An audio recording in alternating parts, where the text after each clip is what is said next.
Voilà, on est le lundi 8 avril.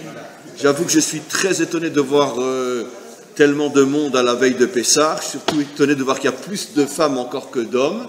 Et donc, ce qui veut dire que qui organise, qui nettoie votre cuisine? C'est incompréhensible. Je me suis dit, on va se retrouver à 3-4 hommes. Et bon, alors, c'est pas grave. On va commencer notre cours. On est à la veille des élections. Et donc, on ne parlera pas des élections. Ça, c'est très italien, ça. Parce que je ne suis plus devant ma caméra.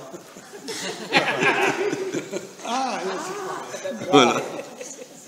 Et donc, on va bien sûr pas parler des élections, mais on va allusionner à travers un cours de Torah qui est beaucoup plus important que les élections, mais qui nous permettra peut-être pour certains de mieux comprendre les choses.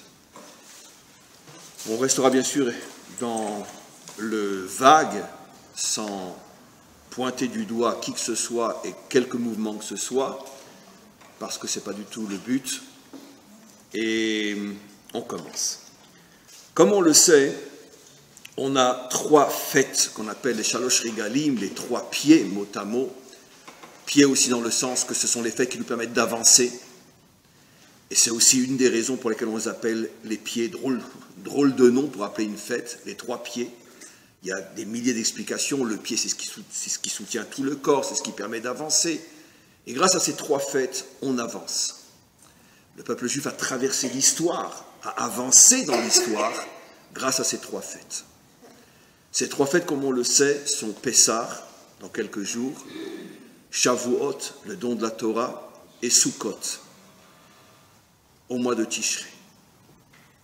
Et ces 3 fêtes, expliquent nos maîtres, sont en rapport aux 3 qualités représentées par les 3 pères fondateurs d'Israël, grâce auxquels on a mérité ces 3 événements fondamentaux qui sont devenus des fêtes et qui sont les 3 pieds d'Israël, grâce au fait qu'Israël essaye de se coller à leur midot, à leur qualité. C'est ce qui nous permet de traverser et d'avancer dans l'histoire. Et c'est la raison pour laquelle on est toujours là aujourd'hui. Alors, quelles sont ces 3 qualités? D'abord, les 3 fêtes, bien évidemment, vous le savez. Pessah est en relation avec Abraham. Shavuot est en relation avec Yitzhak. Et Sukkot est en relation avec Yaakov. Alors, on ne va pas trop s'appesantir, mais c'est important quand même, surtout pour la partie la plus importante du cours, qui sera la deuxième partie du cours. C'est important malgré tout d'essayer de comprendre, pas seulement Pessah, mais les 2 autres fêtes liées aux 2 autres qualités, qui sont celles de Yitzhak et de Yaakov. D'abord, commençons avec Abraham. Pourquoi Pessah est sous le signe d'Abraham? Quelle était, parmi toutes les qualités d'Abraham, celle qui est la plus importante de toutes? Si je demande, ne me répondez pas le chesed, parce que, évidemment, que je ne vais pas vous poser cette question. La réponse est évidente, et elle est évidemment fausse. Non. Parce que, oui, Abraham est appelé l'homme du chesed, bien évidemment. Mais le problème, c'est la définition. C'est quoi le chesed? C'est tu aimeras ton prochain comme toi-même. C'est ça? D'accord? Il faut être gentil avec tout le monde. Il croyait dans le Dieu un. C'est déjà une réponse plus juive, plus intelligente. Comment? Une grande? C'est chaud, c'est pas encore brûlant, mais c'est chaud. Moi, je dirais que le chesed ne s'adresse pas à n'importe qui. Il faut faire un choix et un tri avec qui tu veux être. Il n'y avait que vous pour dire une chose pareille. C'est tout à fait vous, ça. Il n'y avait que vous pour dire ça. Mais c'est 100% juste. Très bien. Mais en vérité, la grande qualité d'Abraham, qui est bien sûr le moteur du vrai chesed, cette vraie qualité est expliquée par nos maîtres. Sa capacité de mettre totalement, entièrement, complètement son cerveau de côté. Hachem lui a dit de faire quelque chose, il s'annule complètement, même s'il a toutes les raisons, même raisons fondées sur la sagesse, de ne pas le faire, il met son cerveau de côté et il le fait. En quoi, bien sûr, en quoi c'est lié avec le chesed? Ça ne va pas être le sujet principal, mais très vite, parce que le vrai chesed, c'est pas je gagne 100 000 euros par mois, je vais donner 2 000 euros à un pauvre, parce que tu n'as strictement rien fait. Si tu gagnes 100 000, tu donnes 2 000, c'est nul. Si tu gagnes 2 000 euros par mois et que tu donnes 800 euros à un pauvre, ou 900 euros à un pauvre, qui est vraiment dans le besoin le plus absolu, ça c'est du chesed. Ça veut dire que finalement tu t'annules. Tu te portes préjudice d'une certaine manière. Parce qu'avec 2 000 euros, si tu es capable d'en donner 800, c'est que vraiment tu t'annules. Donc le vrai chesed... Ta famille et tout. Oui. Et supposons, vous savez, dans le Tanya, on rapporte quelque chose que personne, à mon avis, n'a jamais observé. Et pourtant, c'est marqué dans le Tanya. Le Tanya dit que si, par exemple, toi, tu as de quoi nourrir ta famille avec du pain, des légumes, des fruits, de la viande et du poisson, et que vient se présenter devant toi un pauvre qui n'a rien, même pas un toit pour dormir. Ne vous inquiétez pas, personne ne le fait. Et si tu dois l'aider à trouver un toit et du pain, tu vas devoir lui donner tout ce qui te permettrait d'acheter en plus du pain, des salades, du poisson, de la viande et des fruits. Est-ce que tu as le droit de priver ta famille de salade, poisson, viande et fruits, vous gardez le pain, pour que lui puisse avoir un toit et du pain? Le Tanya affirme que c'est une obligation. Ce n'est pas de la chassidoute, c'est une obligation. Je pense que personne n'a suivi dans cette halakha-là jusqu'à aujourd'hui, à mon avis la grande majorité des rabbins non plus, mais c'est ce qu'il dit. Ça veut dire que finalement tu prives ta famille d'un minimum normal, je dirais pas vital, mais normal. Tu te retrouves avec du pain uniquement, parce que si tu ne lui donnes pas tout ce qui t'aurait permis d'acheter en plus du pain, lui n'aura ni toit ni pain. Donc toi, tu ne mangeras que du pain pour que lui puisse avoir un toit et du pain. C'est facile à comprendre. Pour une location, ça va coûter quelques milliers de shekels, et machin, etc., un morceau de pain, donc il va te rester à toi que du pain. Voilà ce que lui affirme. Donc, il est clair que le vrai chesed est fondamentalement lié avec un sentiment de manque, d'annulation de soi. Et si je ne sens pas le manque, alors je préfère dire que j'ai fait de la charité, mais pas du chesed. La charité, oui. Je gagne 100 000 euros, j'ai donné 2 000 euros, c'est de la charité, mais ce n'est pas du chesed. Si tu ne sens pas que tu t'annules, que tu te blesses, que tu te fais du mal pour que l'autre puisse avoir, tu n'as pas commencé encore le chesed. Et justement, la qualité d'Abraham, c'est qu'il est capable de s'annuler complètement. Mais dans des domaines qui sont des milliards de fois plus durs que le chesed dont je parle. Parce qu'après tout, je veux dire, n'avoir que du pain, on ne va pas mourir. Hein. Très bien, on mangera du pain et de l'huile d'olive. Allez, c'est pas grave. Mais Abraham, lui, s'est annulé dans des domaines de folie pure. 2 fois, il est dit « Lech lecha à Abraham ». Et 2 fois, on lui demande de faire quelque chose qui est contraire même à ce qu'on croit comprendre d'Hachem lui-même. Et il s'annule complètement. Il ne réfléchit plus, il ne pose pas de questions. Ben, le premier « Lech lecha », j'ai expliqué dans des dizaines de cours. Quitte ton père. Abandonne ton père. Son père a lui-même tout abandonné. Il était le bras droit de Nimrod. Il était tellement puissant et idolâtre son père que c'est lui-même son père qui a amené son fils Abraham se faire jeter dans la fournaise par Nimrod quand Abraham a cassé toutes les idoles de son usine à son père. Et quand après il y a le miracle et qu'il commence à se rendre compte que finalement Abraham, c'est peut-être lui qui a raison, il commence à discuter avec son fils et il se rend compte que finalement son fils a raison, il abandonne tout. Il quitte Ur-Kasdim et il suit son fils à Haran. Ça veut dire 4000 kilomètres. Il se retrouve dans un endroit où il n'a pas de parnassa, il n'a pas de nom, il n'a rien. Son seul soutien, c'est son fils. Et il a tout abandonné pour suivre son fils. Son argent, sa renommée, sa force, son pouvoir, sa croyance, tout pour suivre son fils. Ils arrivent à Haran, qu'est-ce que lui dit Hachem? Lâche ton père. Continue tout seul. Lâche ton père. Eh bien, vous avez déjà remarqué, mes amis, qu'à la fin de Parshat Noach, il est dit que Terach est mort, et après, au début de Parshat Lech Lecha, il est dit Lech Lecha mi bet avicha. Quitte la maison de ton père. Si on comprend la Torah telle qu'elle est écrite, quitte la maison de ton père, c'est pas quitte ton père, quitte la maison de ton père. Mais le père, il est déjà mort. Rachid dit, mais Terach n'était pas mort du tout.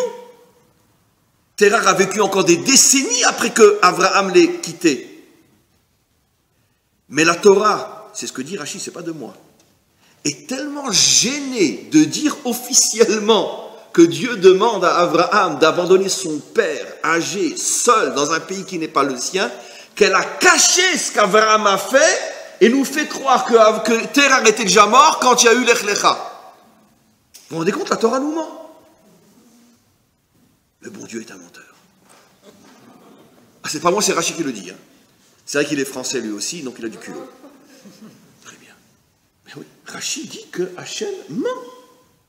La Torah ment. Terach n'était pas mort.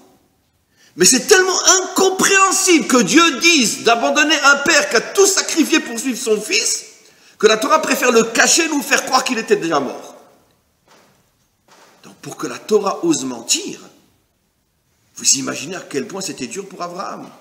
Vous voyez Abraham poser une question. Attends, je comprends pas. Et dis-moi, mon Dieu, tu vas marquer dans le 5e commandement, tu honoreras ton père et ta mère. D'accord ? Et tu l'as marqué du côté des commandements qui sont la relation entre l'homme et Dieu, comme pour dire que respecter ses parents, c'est comme respecter Dieu. Comment Dieu, qui dit de respecter les parents, demande d'abandonner son père? Ça va contre tout ce que j'ai compris de toi. Il part. Et quand elle a la deuxième fois marqué Lech Lecha dans la Torah, prends ton fils, Akedat Yitzhak, la même formule, Lech Lecha, prends ton fils, il a 37 ans, et offre-le-moi. Assassinat, idolâtrie, cruauté. Je ne vais pas rentrer dans les détails, vous avez compris que c'est incompréhensible. La secte, quoi. C'est de la folie.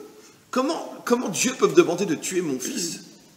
Alors que l'une des plus grandes idolâtries à cette époque-là et pendant des siècles encore était justement le culte du Moloch, qu'on sacrifiait son fils devant une statue. Tu me demandes de faire la même chose? Attends, je me suis battu toute ma vie pour détruire l'idolâtrie, tu me demandes maintenant de faire un acte idolâtre? Il s'annule. Il le fait. Je pourrais consacrer 150 milliards d'heures de cours à ces deux exemples que je viens de donner. Rien qu'à titre d'introduction. Et croyez-moi, je ne plaisante pas. Parce que vous avez tous et toutes compris que, bon, là on banalise parce que c'est trop incroyable. Qu'est-ce qui se cache derrière tout ça? Mais comme ce n'est pas le but du cours, je ne peux pas expliquer plus. Mais par contre, cette qualité qu'Abraham a, sans que nous on comprenne le pourquoi et le comment, d'accepter finalement de se soumettre à Hachem, même lorsque cette soumission semble aller à l'encontre de tout ce que je crois avoir compris de Dieu, cette qualité-là, c'est celle qui nous a permis de sortir d'Égypte. Et ça, je l'expliquerai dans quelques instants, dans la deuxième partie du cours. Parce qu'effectivement, pour pouvoir sortir d'Égypte, pour pouvoir se libérer de cette prison idéologique, beaucoup plus que physique, car comme je l'ai déjà expliqué la semaine dernière, et je vais le réexpliquer aujourd'hui, le fait que pour pouvoir mériter de sortir d'Égypte, il a fallu tuer l'agneau. L'agneau représentait l'un des symboles de l'idolâtrie égyptienne. Et quel était le mois où toute l'Égypte fêtait le culte de l'agneau? Le mois de Nissan. Et quel était le jour où toute l'Égypte rentrait dans son temple pour se prosterner devant l'agneau? Le 14 Nissan. Alors vous imaginez un petit peu le bon Dieu comme il a perdu la tête. Vous imaginez que tout d'un coup, le Messie arrive, le plus tard possible, parce que ça ne va pas être facile, croyez-moi. Et ils disent, bon, les choses, on est déjà en Israël, mais c'est là, même en Israël, d'accord, il y a beaucoup d'églises en Israël, et il dit à tous les juifs du monde entier, y compris ceux qui sont encore en Russie, ou je ne sais pas quoi, ou même en France, vous prenez tous une statue de Marie, ou de Jésus, peu importe, et vous attendez Noël, et le jour de Noël, vous sortez dans la rue, d'accord, et devant tous les catholiques de France, d'Europe et du monde, vous prenez la statue et vous la cassez. C'est la condition pour sortir. Combien de secondes vous laissez à ce taré mental avant de se faire liquider par qui? Par les Juifs les premiers. Vous imaginez qu'on va suivre un Messie pareil? Mais maintenant tu veux notre peau ou quoi? Non mais t'es malade. Ah non mais toi Ah non mais je comprends. Ah non mais je comprends. Tu ne serais pas la solde du Vatican là pour nous faire quelque chose, pour donner après un bon prétexte aux cathos de nous faire la peau? On ne va pas le prendre au sérieux. Alors évidemment, nous on a un gros problème mes amis, c'est que la Torah elle est donnée il y a 4000 ans. Et quand nous on lit la Torah comme on lit Astérix. Ça veut dire qu'on ne comprend pas ce qu'on lit. Mais vous comprenez ce que Moïse a demandé à Israël? Et vous comprenez ce que Moshe a demandé à Israël? Le jour où tous les Égyptiens rentrent dans leur temple pour se prosterner devant la statue de l'agneau, vous prenez l'agneau et vous faites Yom Ha'atzmaut à la Hesh. Surtout pas dans la casserole, dit la Torah. Lo tevashlu mimeno na. Pas dans une casserole, parce que dans une casserole, l'odeur ne se répand pas. Vous sortez dehors, vous allumez le barbecue pour que l'odeur se répande dans toute l'Égypte. D'accord? Eh bien, 80% ne l'ont pas fait, parce qu'ils ont dit, ce Moshe, c'est un malade mental. 20% ont suivi Moshe. Et ces 20% sont ceux qui sont sortis. Quelle est la chose la plus importante qu'ils ont dû faire pour pouvoir le faire? S'ouvrir la tête, prendre le cerveau, le mettre dans un tiroir et ne plus penser à rien. Parce que la moindre pensée, tu ne le feras pas. On ne se rend pas compte, mes amis, de la grandeur de ceux qui sont sortis d'Égypte. C'est de la folie pure d'avoir eu le courage de faire une chose pareille. C'était des héros, c'était Sayeret Matkal. On ne peut pas imaginer. Surtout quand j'ai dit Sayeret Matkal, mais non, ils étaient plus grands que Sayeret Matkal. Parce que Sayeret Matkal, ils sont entraînés, ils ont des armes, ils ont tout ce qu'il faut quand ils sont en mission. Mais là, on parle d'esclaves sans armes, sans défense, sans la moindre possibilité de se protéger, qui vont agresser leur maître le jour du culte de l'agneau. Et on va arriver, bien sûr, qui est tout le cours, à Shabbat Hagadol. Shabbat Hagadol, c'est le jour du grand miracle où tous les Égyptiens s'étaient préparés à faire le premier et dernier génocide de l'histoire. Ils ont dit, vous touchez à l'agneau, eh bien, vous allez voir que le couteau, ça ne sera pas sur lui, mais sur vous. Tous les Égyptiens avaient aiguisé leur couteau, et ils se promenaient avec leur couteau devant les Juifs, en leur disant, rira bien qui rira le dernier. D'accord? Et qu'est-ce qui s'est passé à Shabbat Hagadol? Il y a eu un miracle absolument incroyable, on va revenir là-dessus. C'est qu'ils allaient tous sauter ce fameux Shabbat avant la sortie d'Égypte sur les Juifs pour les égorger, avec bien sûr l'ordre et la bénédiction de Pharaon. Et tout d'un coup, et c'est l'une des raisons pour lesquelles Moshe avait prévenu plusieurs jours à l'avance que la dernière Makkah serait la Makkah des Bechorot. Les Bechorot, les premiers-nés, qui étaient des soldats dans l'armée égyptienne qui allaient faire ce pogrom, ce premier génocide, eux, ils hésitaient. Pourquoi? Parce qu'ils se disaient, mais enfin, chaque fois que Moshe a dit qu'il allait se passer quelque chose, ça s'est passé. Les 9 plaies, on les a déjà vus. Et peut-être qu'il a raison pour la dernière aussi, on va tous y passer. Et peut-être que si on s'attaque aux Juifs, c'est pas seulement les premiers-nés qui vont partir, c'est tout le monde. Et ils ont commencé à dire aux autres soldats qui n'étaient pas les premiers-nés, écoutez, vous êtes sûr qu'on doit lever la main sur les Juifs? Vous n'avez pas vu les 9 premières Makot déjà? Et la prochaine, c'est nous qui devons y passer? Peut-être que vous allez nous suivre aussi? Et puis, il a commencé à avoir une marloquette énorme entre eux. Et chacun a sorti le couteau. On y va, on n'y va pas, on y va, on n'y va pas. Et au lieu de tomber sur les Juifs, il y a eu une guerre civile entre eux. Ils se sont massacrés les uns les autres. Et ils ont oublié de s'occuper de nous. C'est ça le miracle de Shabbat Hagadol. Ils se sont entretués entre eux, les Bechor contre les pas Bechor, etc. Et comme ça, on a eu le miracle de Shabbat Hagadol. Alors, évidemment, nous on est après le miracle. Mais vous imaginez dans quelle situation se trouvent les 20% de Juifs qui ont l'agneau chez eux et qui savent que ça va être la catastrophe et qu'on leur montre le couteau, ils n'ont aucune âme pour se défendre. Un petit peu l'histoire de Haman. Et ils continuent. On ira jusqu'au bout. On sait qu'Hachem va nous aider. Et il y a le miracle de Shabbat Hagadol. Mais pour arriver à ce miracle, il a fallu la qualité d'Abraham. La qualité d'Abraham qui est que si tu veux devenir un homme libre, si tu veux véritablement te libérer de toutes les emprises de ce monde qui t'éloigne du maître du monde, alors tu es parfois obligé de faire une Messirut Nefesh, il y a un téléphone qui sonne, je crois, une Messirut Nefesh, un don de toi-même qui est tellement, tellement, tellement grand que surtout ne réfléchis pas. Car tu réfléchis, tu es fichu. Comme je dis souvent dans un autre domaine, après on va continuer, d'accord, que la rapidité avec laquelle on quitte la terre d'Israël est proportionnelle au nombre de voyages d'études qu'on a fait avant de s'y installer. Vous comprenez ce que j'ai dit? Parce que plus tu prépares ton alia, ah non, je suis sûr, j'ai tout bloqué les mecs. Alors là, tac, plus vite tu vas repartir. Alors tu sais quoi? Si tu viens en Israël, mets ton cerveau de côté, pose pas de questions, tu sais pas, tu viens, les coudas. De toute façon, des claques, tu vas en prendre. Alors surtout, parce que si tu crois avoir tout préparé, alors là, c'est là que tu vas être complètement... Donc ne réfléchis pas.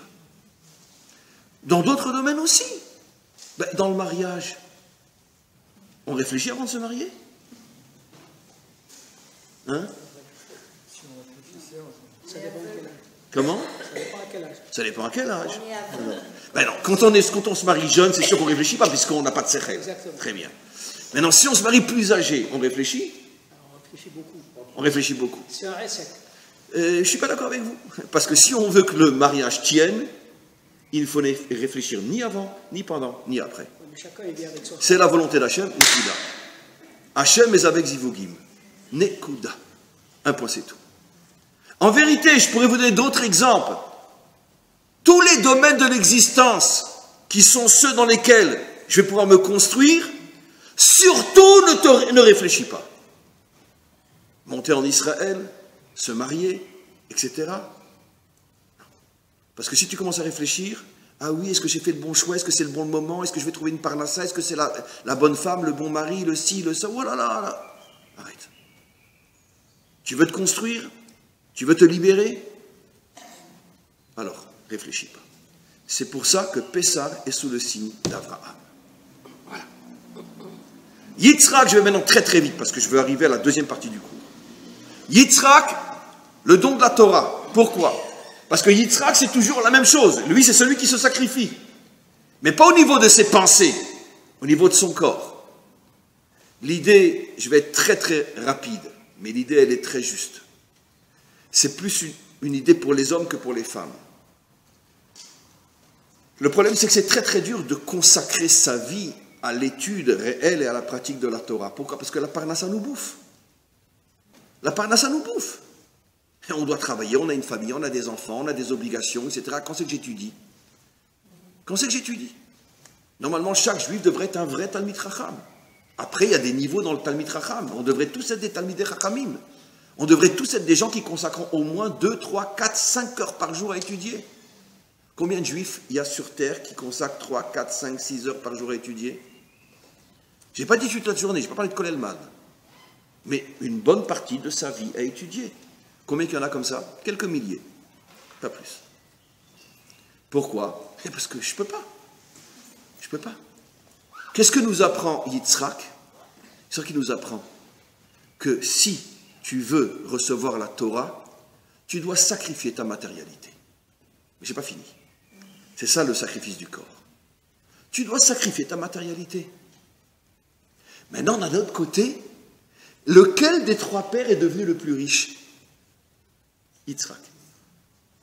Oui.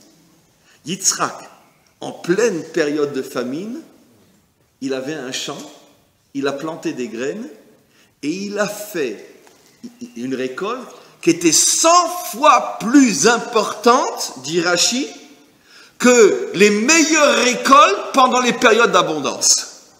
C'est-à-dire, en période de famine, il a récolté 100 fois plus, c'est dans la Torah, que le meilleur des champs dans la meilleure période d'abondance. Là aussi, Nes Gadol, comme avec Abraham, comme avec Shabbat Agadol. Qu'est-ce que Hachem nous montre?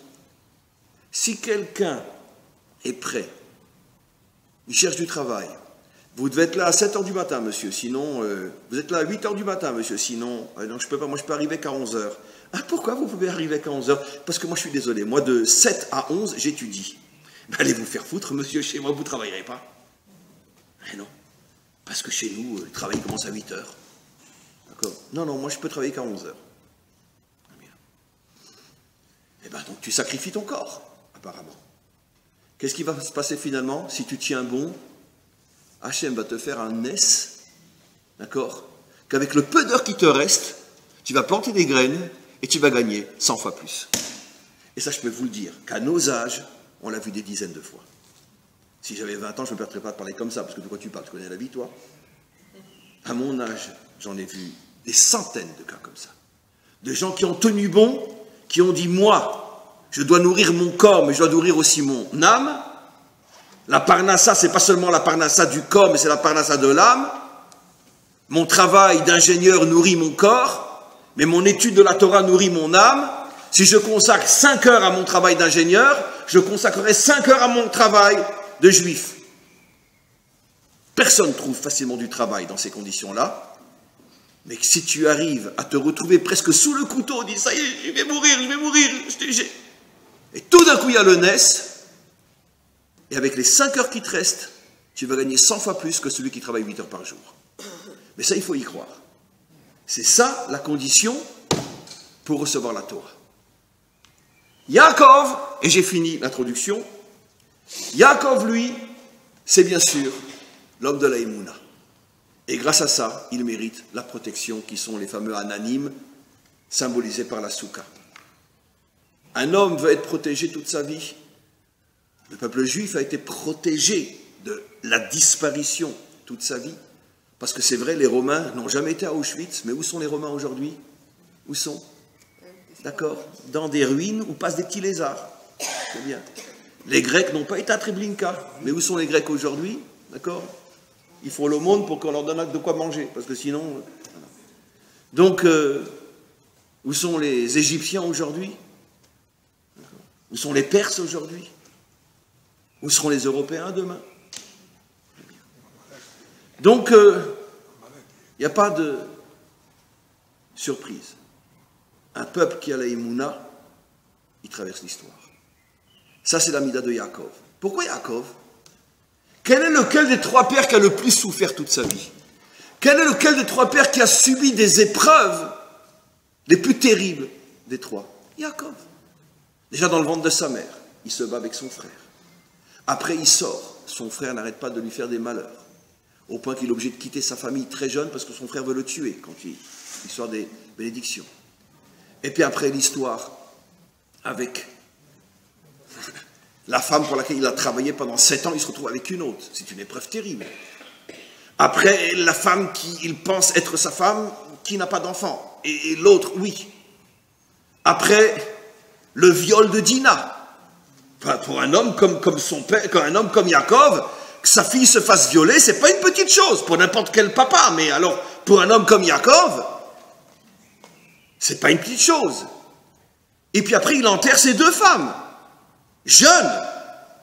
Rachel avait 35 ans, je crois, et quelques années après est morte aussi Dina. On n'en parle pas dans la Torah, mais elle est morte très jeune aussi. Léa, pardon. Il s'est retrouvé pratiquement célibataire toute sa vie, parce qu'il a vécu 175 ans. Et ses femmes sont mortes quand elles avaient 35, 38 ans. Et donc, il perd ses 2 femmes. Après, la dispute entre ses enfants. Il perd Yosef pendant 20 ans. Au point que nos maîtres nous disent, sur 147 ans de vie, combien de temps il a vraiment vécu heureux? 17 ans. 17 Gematria Tov. 17 ans sur 147. Il a craqué une fois, Yaakov? Non, c'est le plus grand des 3. C'est pour ça qu'on porte son nom. On s'appelle Bnei Yaakov, pas Bnei Abraham, Bnei Israël. C'est le plus grand des 3. La Emouna, par son mérite, on est protégé par Hachem. Voilà. Tu veux qu'Hachem te protège? La Emouna. Mais quand la Emouna, je crois en Dieu, c'est le jour du Seigneur. Non. Tu crois en Dieu quand il te fait un coup de Krav Maga. Paf, paf, paf, paf, tac, tac, tac. Je crois encore en toi. Là, ça s'appelle que tu as la Emouna. Ça, c'est la Emouna. Mais quand tout va bien, c'est pas la Emouna, c'est le catéchisme. Ça n'a rien à voir. Très bien, ok. Donc, on a compris plus ou moins pourquoi les 3 fêtes sont liées à ces 3 personnages. Maintenant, nos maîtres posent une question extraordinaire. Deuxième partie du cours, il nous reste une demi-heure. Les 3 fêtes par rapport aux 3 pères. Mais nos maîtres posent une question terrible. On sait que le trône divin repose sur 4 pieds. Et on sait qu'en vérité, les 4 pieds du trône divin s'appellent Abraham, Yitzhak, Yaakov et David. David est le 4e pied du trône divin. C'est-à-dire David, en vérité, Mashiach. Bien sûr. Et donc, nos maîtres posent une question énorme. On sait qu'on a un principe fondamental dans la Torah, sauf Ma'aseh be'machashava trila, qui n'est pas une fête dans la Torah de Moshe qui symbolise la délivrance finale. C'est évident que non, puisque la délivrance finale, on l'attend encore. Tandis que Pessah, Shavuot et Sukkot sont des événements qui nous accompagnent depuis notre naissance. Donc il ne peut pas y avoir une 4e fête, puisque cette 4e fête, en vérité, ça va être la fête de la délivrance finale. Bien évidemment. Mais on a un principe dans la Torah, sauf Ma'aseh be'machashava trila. Tout ce qui un jour se dévoilerait, il y a forcément une allusion quelque part dans la Torah. Quelle est, disent nos maîtres, l'allusion dans la Torah à la fête de la délivrance, qui est le 4e pied du trône divin, qui est par rapport au roi David? Qui sait? La 4e fête. Où est l'allusion dans la Torah à la 4e fête? Purim, c'est pas mal. Mais le problème, c'est que Purim, c'est pas dans la Torah de Moshe. Purim, c'est pas mal. C'est juste aussi, mais le problème, là, on cherche une allusion dans la Torah de Moshe. Non, Pessah, on a déjà dit que non. Pessah, c'est sûr que non, puisque Pessah, c'est... Non, enfin, vous avez, je vais dire, chaud. Vous vous approchez. Pessah, non. Pessah, on a dit, c'est Abraham, c'est pas David.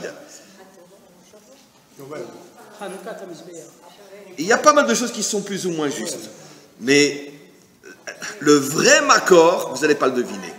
Ça ne peut pas être une fête encore, parce que la fête de la délivrance sera une vraie fête. Donc ça ne peut pas être quelque chose qui est déjà une fête aujourd'hui. Simchat Torah est déjà une fête aujourd'hui. Quelque chose qui est une allusion, mais qui n'est pas encore une fête. Hein? Rosh Chodesh, c'est pas mal. Oui, mais Yom HaAtzmaut, vous avez 100% raison. Le problème, c'est que ce n'est pas dans la Torah de Moshe. Quelque chose qui est déjà dans la Torah de Moshe. Qui pour, c'est déjà une fête. Je veux quelque chose qui soit une allusion, mais qui ne soit pas une fête. Comment? Je ne dis pas que c'est faux, mais je cherche une allusion qui n'est pas encore une fête. Shabbat. Hein? Tisha B'Av. Shabbat. Bon, allez, je vais vous le dire. D'accord. Je vous le dis? Oui. D'accord. Je vous le dis? Shabbat Agadol. Le Hari HaKadosh, le maître des secrets, nous révèle que Shabbat Agadol, qui n'est pas encore une fête, c'est pas une fête, mais malgré tout c'est un moment qui existe, que nous célébrons plus ou moins depuis des millénaires, mais qui n'est pas encore une fête, est une allusion à la fête de la délivrance finale, Shabbat Hagadol. On en a parlé tout à l'heure. Shabbat Hagadol, qu'est-ce que symbolise Shabbat Hagadol?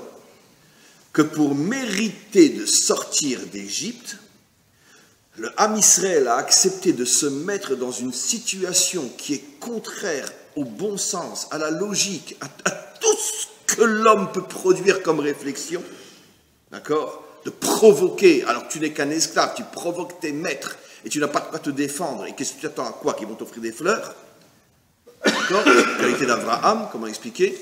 De se mettre dans une situation de folie pure, parce que quand on laisse son cerveau de côté, ben, une situation de folie pure, sauf si c'est une folie dans la sainteté, une situation de folie pure, et qui a provoqué le miracle du retournement des Égyptiens contre eux-mêmes, et les Juifs s'en sont sortis sains et saufs. Vous savez que certains grands maîtres contemporains ont été jusqu'à dire, bon, ça c'est pas le Hari HaKadosh, donc c'est pas à prendre avec le même sérieux que le Hari HaKadosh, mais c'est pas mal malgré tout, que finalement, toutes les guerres qu'il y a eu, là, à notre frontière, entre les Irakiens, les Syriens, Daesh, machin, etc., qui se sont entretués entre eux, et un des signes les plus éminents de la délivrance finale, parce que la délivrance finale se fera sous le signe du Shabbat Hagadol, où tous se réunissent pour nous exterminer, et finalement, au lieu de s'occuper de nous, ils s'exterminent entre eux. Voilà. Et donc, c'est fondé sur une explication du Malbim, un des grands commentaires, il y a 150 ans, de la Bible, qui dit que qu'est-ce que ce sera la guerre de Gog et Magog? Il le dit clairement, que tout le monde chrétien et tout le monde musulman vont s'unir pour arriver jusqu'aux portes de Jérusalem, et quand ils seront, il a dit ça il y a 150 ans, ça veut dire bien, encore avant même la montée des premières aliotes en Israël, c'était vraiment un prophète cet homme-là, le Malbim, et il a dit que lorsque les chrétiens et les musulmans se retrouveront aux portes de Jérusalem, à ce moment-là explosera entre eux, c'est évident, on le sait tous, d'accord, un tel conflit que finalement ils s'entretueront entre eux et tomberont tous devant les portes de Jérusalem et Israël sortira sain et sauf sans avoir besoin de tirer le moindre coup de feu. Voilà ce que nous explique le Malbim, et c'est vrai qu'on le voit. Parce que d'un côté, il y a des tas d'alliances entre l'Occident et l'Islam, mais de l'autre côté, ils n'arrêtent pas de se tirer dessus. Qui c'est, mes amis, qui a monté de toutes pièces Ben Laden? Allez, vous le savez tous. La CIA, bien sûr. C'est la CIA qui a monté Ben Laden. Pourquoi? Parce que c'était pour repousser qui de où? C'était pour repousser les Russes d'Afghanistan, tout simplement. Voilà, c'est pas moi qui le dis, c'est connu. Et qui c'est qui a fait tomber les 2 tours, ou les 3 tours, à New York? C'est-à-dire qu'en 1 heure, il y a eu plus de morts du terrorisme qu'Israël depuis 70 ans. Ben Laden. Enfin, d'après certaines versions, il y en a qui doivent, peu importe. Donc, après la version officielle, Ben Laden. C'est-à-dire que la CIA monte Ben Laden, et Ben Laden fait en 1 heure plus de morts en Amérique que le terrorisme en Israël depuis 70 ans. C'est fabuleux. C'est exactement ce que le Malbim nous explique. Il y a constamment des alliances entre l'Occident et l'Islam, et finalement, ça leur explose toujours à la figure. D'un côté comme de l'autre. Parce que qui c'est qui a envahi l'Irak et qui a ruiné l'Irak? Les Américains. Et donc, c'est pour ça que ça fonctionne. La guerre de Gog et Magog sera le même schéma, mais avec une intensité telle que là, ils ne pourront plus se relever. Et quel est le Makor dans la Torah? Maintenant, vous comprenez pourquoi le Hari HaKadosh dit que le Makor, l'allusion, c'est Shabbat Hagadol? Parce que Israël se retrouve comme un mouton au milieu de 70 loups. Ils sont tous en train de faire briller leur couteau. Et au lieu de le passer sous le cou d'Israël, ils se sont tués entre eux. Et Israël est sorti sain et sauf. Et là-bas, le Hari HaKadosh voit une allusion à ce qui se passera dans la dernière guerre contre Israël, Gog et Magog, au moment de la délivrance finale. C'est sans doute pour ça que le Malbim reprend après cette thèse, etc. Voilà. Alors maintenant, rentrons un peu plus dans les détails. Finalement, j'ai expliqué des dizaines de fois, mais cette fois-ci, je veux ajouter encore une petite pierre à cette construction. C'est quoi le symbole, finalement, de tuer le mouton? Parce que toute l'idéologie égyptienne qui est l'idéologie mondiale jusqu'à aujourd'hui, est fondée sur le fait que les dirigeants transforment leur peuple en moutons. C'est l'idéologie fondamentale de tous les politiciens aujourd'hui, et surtout dans quel régime politique? La démocratie, comme vous le savez. Parce qu'il y a deux manières de transformer un homme en mouton. Tu lui montres le bâton, dictature, mais ça ne dure pas longtemps, ou tu lui remplis son frigidaire. Et là, tu peux être sûr qu'il te fout la paix pendant des millénaires. La démocratie a compris que la meilleure manière de transformer les peuples en moutons, c'est de leur assurer, de leur donner ce qu'ils demandent. Bon, on n'y arrive jamais complètement, mais on leur donne ce qu'ils demandent. Vous voulez 35 heures, prenez 35 heures. Vous voulez des frigidaires pleins, frigidaires pleins. Vous voulez 2 mois de vacances, 2 mois de vacances. Allez, voilà. Pourquoi la démocratie, elle tient plus qu'une dictature? Parce que qui c'est qui a envie de se révolter quand son frigidaire est plein? Qui c'est qui a envie de se révolter quand il travaille 35 heures par jour, par semaine? D'accord. Voilà. Et bientôt, qui c'est qui a envie de se révolter quand on peut fumer un joint dans la rue ou se marier avec son copain? Puis personne n'a envie de se révolter. Vous comprenez? Oh, c'est super! On vit dans un état libre. On est libre. C'est exactement ce que disent nos maîtres qu'en Égypte, aucun esclave ne pensait même à s'échapper parce qu'aucun esclave ne ressentait qu'il était esclave. C'est un enseignement qui a plus de 2500 ans. Je ne sais pas comment nos maîtres ont pu sortir une chose pareille. Que les esclaves ne savaient même pas qu'ils étaient des esclaves. Parce que le système était le système du mouton. Pharaon était arrivé à transformer son peuple en mouton. Qui suit le berger? Je t'amène dans de beaux pâturages. Qu'est-ce qui fait qu'un mouton suit son berger? Parce que le berger va lui trouver les meilleurs pâturages. Si le berger frappe sur les moutons vont s'enfuir. Staline. Ça ne peut pas tenir, ça n'a duré que 70 ans. Pourquoi la démocratie dure depuis des siècles? Elle a commencé avec la Révolution française, après elle évolue. Mais pourquoi? Et parce que qui a envie de se mettre en danger, de se révolter contre le pouvoir, quand finalement, dans ma vie privée, je suis tranquille, je suis bien? Et qu'est-ce que vont faire, finalement, les dirigeants? Au fur et à mesure des transformations et des demandes du peuple, ils vont réévaluer ce qu'on donne au peuple, et en fonction de... Voilà. C'est-à-dire qu'il y a 50 ans, aucun homme ne demandait que son mariage avec son copain soit reconnu officiellement. Donc il n'y avait aucun dirigeant qui voulait proposer ce programme-là. Mais maintenant que tous les hommes demandent de se marier avec leur copain parce qu'avec une femme c'est pire que l'enfer, c'est ce que les Occidentaux pensent, très bien. C'est pour ça, le fondement de l'homosexualité c'est quoi? C'est que l'homme a peur de la femme. Vous n'êtes pas facile vous les femmes. L'homme a peur de la femme. Et les femmes ont peur des hommes aussi. C'est un peu différent. Je ne voudrais pas maintenant exposer ma science, mais chez les lesbiennes, c'est différent que chez les homos. C'est encore un autre problème. Mais en tous les cas, l'homosexualité, son chorèche premier dans les homos ne sont même pas conscients eux-mêmes. C'est que finalement, j'ai peur de l'étranger. Une femme, c'est trop différent. C'est pas moi. J'ai besoin de me retrouver avec moi-même. Voilà l'origine. Après, il y a quantité d'autres habits. Donc, à partir du moment où les dirigeants commencent à sentir que le peuple est en train de leur filer entre les doigts, non, c'est pas grave, on peut se marier entre hommes. Oh, super ce dirigeant, super, on va voter pour toi. Très bien. Très bien. Il y a d'autres possibilités maintenant. Et en fonction de comment les dirigeants voient ce que sont les demandes du peuple, ils accordent. C'est ça ce que j'appelle le frigidaire plein. Je comprends pas, mais tout le monde fume du hashish, je comprends pas, mais tout le monde c'est devenu normal aujourd'hui. Arrêtez vos histoires. Alors, il y a 50 ans, c'est évident que non. Il y a 50 ans, non, parce que c'est pas tout le monde, c'est pas vrai, c'est les délinquants, c'est les jeunes, c'est les hippies, c'est pas tout le monde. Aujourd'hui, c'est tout le monde. Aujourd'hui, dans le monde occidental, y compris en Israël, 5 personnes sur 4 fument au moins un joint par semaine. Ah oui, sachez-le. 5 sur 4. Donc, j'ai fait exprès de dire 5 sur 4. Il faut avoir un petit peu d'humour. Donc 5 sur 4 fument un joint au moins une fois par semaine. D'accord? Et puis surtout que la médecine dit que c'est moins dangereux que la cigarette. D'accord. Et c'est vrai que sur le plan physique, c'est moins dangereux que la cigarette. Mais sur le plan mental, ça, personne n'en parle.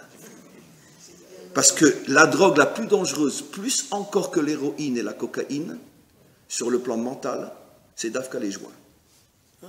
Ça détruit le cerveau de manière inimaginable.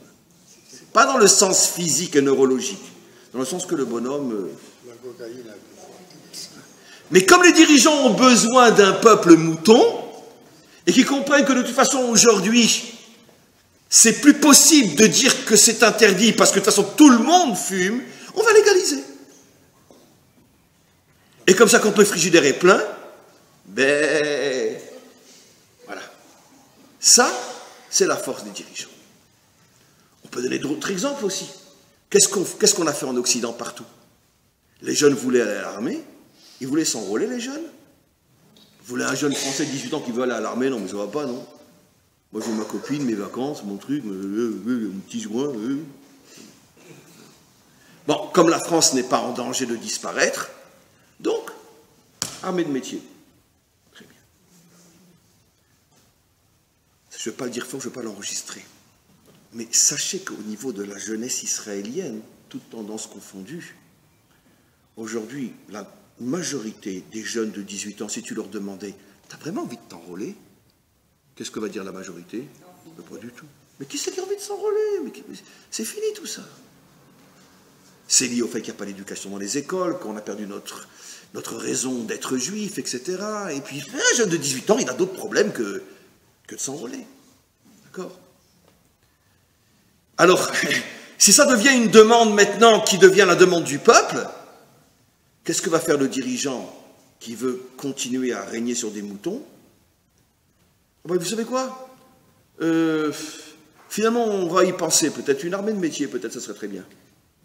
Vous imaginez, pas encore. Vous imaginez? En France, on peut se permettre, à la rigueur, de légaliser la drogue et d'avoir une armée de métier. Pourquoi?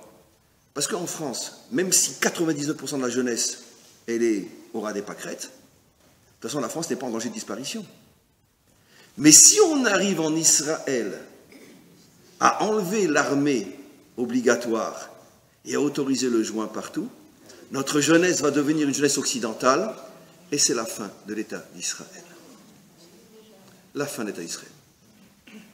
Je ne vais pas faire le malin en vous disant quelque chose que vous savez, mais moi-même, j'enseigne à l'armée, dans une unité combattante, et demain, par exemple, je vais enseigner à des jeunes qui viennent de s'enrôler, il y a 2 jours, ce qu'on appelle le Marzor de Mars, le Marzor de Mars. Et ils viennent de s'enrôler. Il a eu un peu de retard, ils sont enrôlés en avril, alors que ça aurait dû être en mars. Quand je les vois arriver, je vous dis franchement, je me demande, mais je ne sais pas comment l'armée d'Israël va s'en sortir avec des jeunes pareils. Parce qu'un jeune de 18 ans aujourd'hui, franchement, il a la tête d'un soldat. C'est ma copine, mon joint, mon truc, mon machin, mes discos. D'accord. Mais moi, je les accompagne après pendant des mois et des mois et des mois et des mois et des mois et des mois et des mois. Je les vois 3, 4, 5 mois après. Ils viennent, ils me parlent, de ma bouche à Hachem. Mais ils disent, vous savez, Rav, heureusement que l'armée est obligatoire. Parce que qu'est-ce que je serais aujourd'hui? Elle a fait de moi un homme, l'armée. Quelqu'un de responsable, quelqu'un de fort, quelqu'un qui a des valeurs. Voilà. Et je pourrais prendre des exemples, même dans ma propre famille, mais je ne veux pas entrer dans les détails. Un jeune de 18 ans, il n'a pas envie. Mais si tu ne l'obliges pas, et en plus tu lui donnes un joint, tu es en train de préparer l'extermination du peuple juif. Mais ça, c'est la théorie de tous les politiciens depuis l'Égypte. Que ton peuple soit un peuple de moutons. Donc donne-leur ce qu'ils demandent. Maintenant, nous, pour devenir un vrai peuple, on a dû tuer le mouton. Ça veut dire quoi? C'est-à-dire que le vrai juif, le vrai citoyen juif, est celui qui repère les faux dirigeants de cette manière-là. Si tu vois qu'un dirigeant va dans le sens de ce qu'est la demande du peuple, tu peux être sûr que c'est un charlatan. Si tu vois qu'un dirigeant va à l'encontre de son peuple et que ça lui pose de graves problèmes parce qu'il n'est pas là pour satisfaire les tripes de son peuple, tu peux être sûr que lui, il a le potentiel d'être un vrai dirigeant. Et je l'ai dit la semaine dernière, nos maîtres nous disent que Chava est le symbole du peuple et Adam le symbole du dirigeant. Et comment s'appelle Chava? Ezer Kenegdo. Elle est une aide contre lui, contre Adam le dirigeant. Tout le contraire du peuple mouton. Pourquoi Chava, elle est contre Adam? Mais parce que Adam, c'est tout le contraire de l'homme d'aujourd'hui. Parce que l'homme d'aujourd'hui, comme on le sait, c'est un vrai homme. Il a toujours le dernier mot chez lui. C'est quoi le dernier mot de l'homme? Tu as raison, ma chérie. Donc, il n'y a jamais de problème à la maison. Tandis que Adam, lui, c'était un vrai homme. Non, je ne suis pas d'accord. Non, je ne te suis pas. Non, je n'accepte pas. Non. D'accord. Oui. Finalement, il a bouffé la pomme. Mais c'était une fois que sa femme l'avait mangée. Mais ça, c'est une histoire ensemble, vous avez raison. Mais au début, elle est Ezer Kenegdo. Pourquoi? Parce que le couple était censé être un couple où c'est pas, oui, tu as raison, ma chérie. Donc, automatiquement, elle ne sera pas d'accord. Je ne suis pas là pour faire tes quatre volontés. Ni d'un côté comme de l'autre. On a le droit de ne pas être d'accord. Ça, c'est la vraie relation entre un dirigeant et son peuple. Le peuple n'est pas d'accord. Pourquoi? Parce qu'on ne lui fait pas tous ses caprices.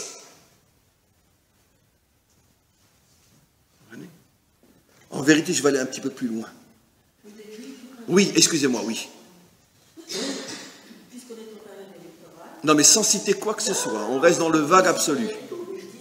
Oui. Il y a un parti qui propose à la fois la libération du cannabis et la conscription obligatoire. Non, plus de conscription obligatoire. Il autorise la consommation du cannabis, oui. Et il veut justement ne plus avoir la conscription obligatoire et faire une armée de métiers. C'est un seul et même. Alors, sachez que si vous êtes bien au courant de ce qui se passe dans la presse, vous apercevrez que même Bibi a dit, je vais réfléchir sur la question, finalement, c'est pas forcément... Et de très nombreux partis, puisqu'ils ont tous en commun qu'ils veulent nous transformer, nous, en moutons. Moi, ils n'y arriveront pas parce que moi, je suis un juif. Je les envoie tous se faire. Mais quoi qu'il en soit, pratiquement la plupart des partis ont rejoint l'idée de légaliser le cannabis, parce que tout le monde se rend compte que si tu veux garder un peuple mouton, tu as drôlement intérêt à très vite légaliser le cannabis. Parce que sinon, ils vont t'exposer à la figure. Écoutez, je voulais vous dire quelque chose. Dans mes cauchemars les plus terribles, je pense qu'on y arrivera. Le problème, c'est qu'un dirigeant, il est accroché à sa chaise. Et s'il ne l'a pas encore, il fera tout pour l'avoir. Et s'il doit sacrifier son peuple pour ça, il n'en a strictement rien à foutre.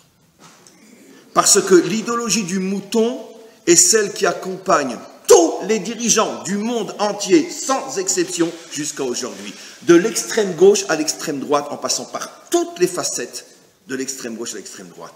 Ils ont tous en commun, donne au peuple ce qu'il demande, il te foutra la paix. Voilà. Ben, c'est exactement dans un autre domaine ce qu'un homme riche fait pour être tranquille. Tous les 2-3 jours, il revient avec un nouveau bijou à la maison. Et si la femme est une bête femme, elle va devenir la femme la plus gentille du monde, parce qu'elle attend le prochain bijou. Mais bien sûr. Et c'est comme ça que les hommes riches ont toujours fonctionné.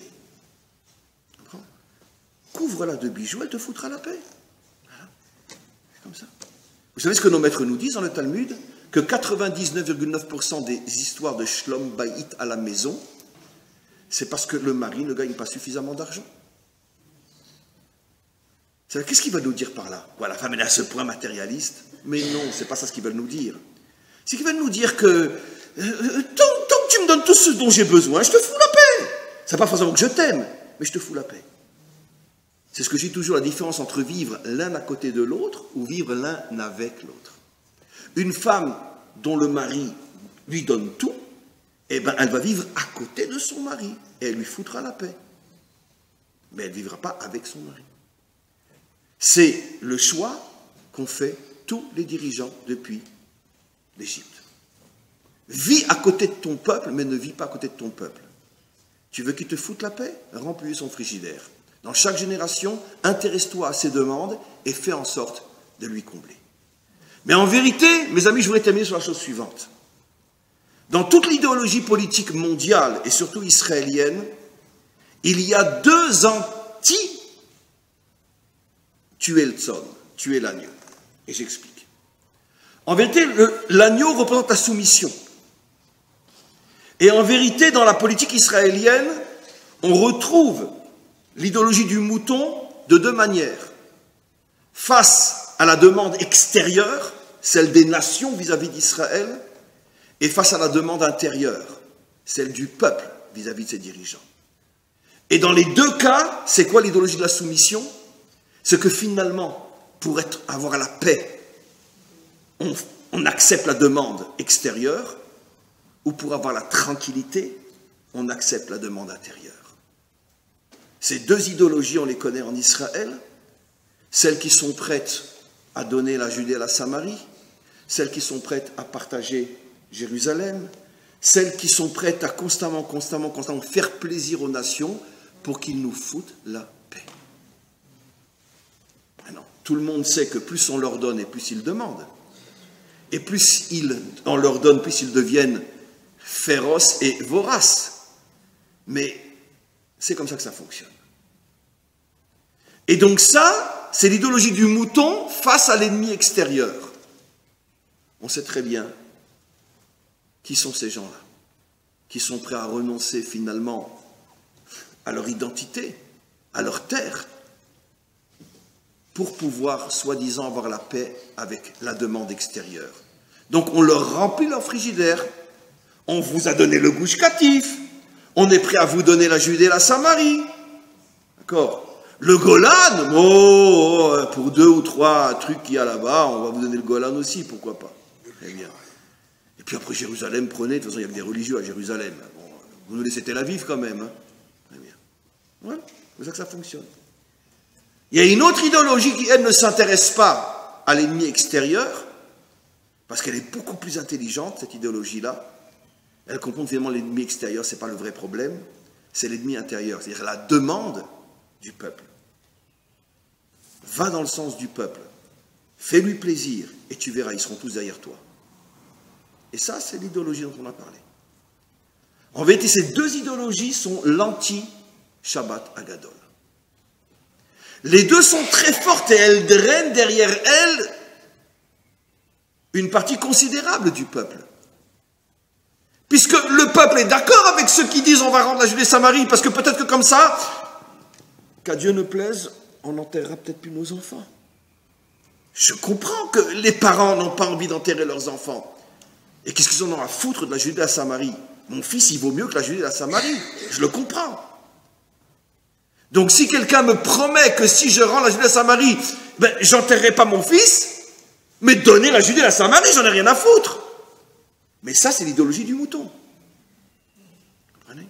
Et je vais terminer par un exemple, parce qu'on a commencé un petit peu en retard. Et pareil pour le problème intérieur, c'est la même chose.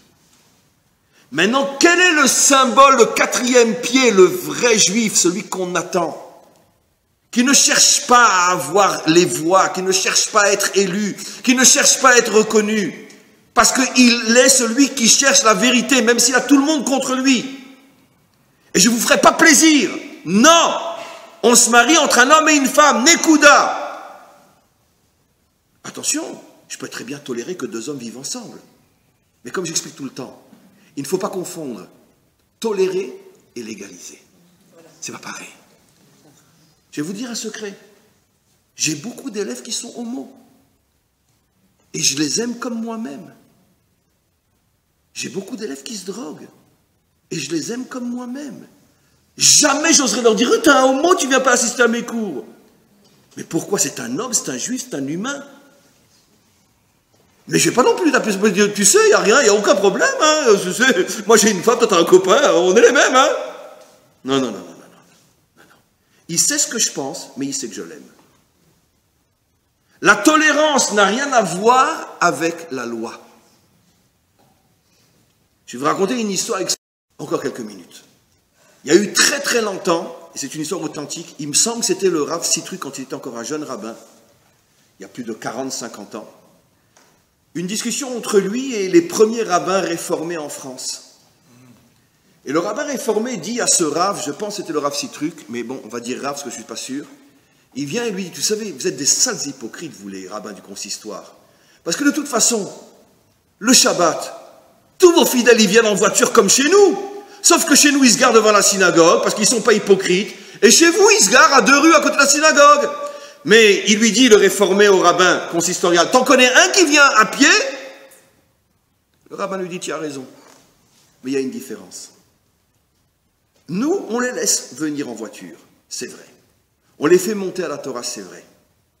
Mais on ne leur dit pas qu'ils ont raison de le faire. On ne légalise pas. Et il lui dit, ce rave-là, c'est une histoire très connue en France. Moi, je t'assure que la prochaine génération, leurs enfants, ils viendront tous à pied. Voilà. Parce que le fait de ne pas avoir légalisé, ça ouvre la porte à la teshuva. Mais chez vous, que vous légalisez, puisque de toute façon tout le monde vient en voiture, et bien disons que c'est permis. Et bien tu verras que la prochaine génération, elle ira même plus à la synagogue. Pourquoi? Parce qu'ils sont tous mariés avec des non-juifs. Qui a eu raison? Nous, on est la génération qui a suivi celle. Oui, nos parents, ils venaient tous en voiture à la synagogue.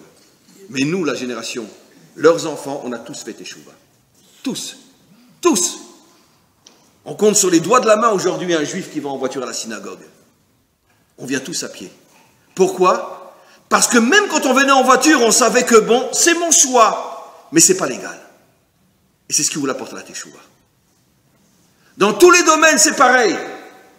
Tu tolères, tu aimes, tu montes. Pas grave, monte à la Torah, même si tu es venu en voiture, même si quand tu vas sortir pour prendre une cigarette. Tu montes à la Torah, tu es un juif comme moi. Mais je ne vais pas te dire, ah c'est bien, tu sais, ça non. Je te tolère, je t'aime, je te respecte, mais je ne légalise pas la faute. Et ça, c'est la différence qui fait toute la différence. Le roi David, et j'ai terminé, le symbole du juif authentique, ou plus simplement de l'homme authentique. Il ne s'est jamais transformé en mouton face à l'ennemi extérieur, même lorsque l'ennemi extérieur était redoutable, et que peut-être il aurait pu faire une pshara, il aurait pu faire un compromis, il aurait pu faire... Non! On raconte une histoire incroyable, regardez la folie du roi David. Un jour, 3 de ses officiers se sont perdus, ils se sont retrouvés à Moab, parce qu'à cette époque-là, il n'y a pas des tours et des sentinelles, etc. Des soldats de Moab viennent et ils leur ont rasé la moitié de la barbe pour leur faire honte. Ils sont revenus avec la moitié de la barbe rasée, c'est dans la Bible, vous pouvez le lire. David, il lève une armée et il a fait des milliers de morts. Pour 3 barbes rasées de moitié. Parce que David, il sait, tu lui donnes une demi-barbe, demain tu lui donneras ta tête. Il doit comprendre que non, on ne joue pas avec Israël.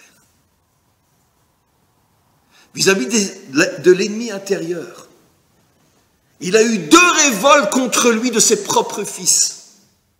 Et dans les 2 cas, la majorité d'Israël et des grands d'Israël ont suivi les fils contre David.